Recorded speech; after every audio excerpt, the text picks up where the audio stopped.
Part 3 the conclusion. Part 1 and part 2 link டெஸ்கிரிப்ஷனில் இருக்குது, check பண்ணிக்கோங்க. முதல் 2 பகுதியிலிருந்து தப்பித்த அந்த மனிதன் பக்கத்து கிராமத்தில் சக்தி வாய்ந்த ஒரு முனிவரிடம் தன் ஊர் மக்கள் அனைவரும் ஜாம்பிகளாய் மாறினர் என கூறுகிறான். முனிவர் அங்கு பூஜை செய்து கொண்டிருந்தார். மணியின் ஓசை அந்த மனிதனுக்கு நம்பிக்கை கொடுத்தது. அவர் சொன்ன அந்த விஷயத்தை கேட்ட முனிவர் பசுமையுடன் இருந்த அந்த கிராமத்திலிருந்து ஜாம்பிகள் ஊர் நோக்கி புறப்பட்டார்.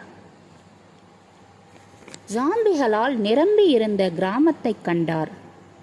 வீடுகள் எரிந்து கொண்டிருந்தன. பூ மாலைகள் கீழே விழுந்திருந்தன. உடனே பழைய ஆலமரத்தின் கீழ் ஒரு யாக குண்டலம் அமைத்து பூ, தேங்காய், மஞ்சள் மற்றும் வேப்பிலை வைத்து கண்களை மூடி மணி ஓசையுடன் மந்திரம் சொல்கிறார். ஓம் நமஹ, ஓம் நமஹ. அந்த யாக குண்டலத்தில் இருந்து நெருப்பு பொறி ஊர் முழுவதும் பரவுகிறது. ஜாம்பிகளின் காதில் மந்திர சத்தம் கேட்கிறது. அதன் மேல் நெருப்பு பொறி விழுகிறது. தான் யார் என்று அறியாமல் அது கைகூப்பி நமஸ்காரம் செய்கிறது. அதனுள் இருந்த அந்த கெட்ட ஆன்மா வெளியேறியது. ஊர் மக்கள் அனைவரும் மீண்டு வந்தனர்.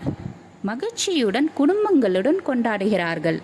கடவுளுக்கு நன்றி சொல்லி முனிவரிடம் ஆசீர்வாதத்தை பெற்றுக்கொள்கிறார்கள்.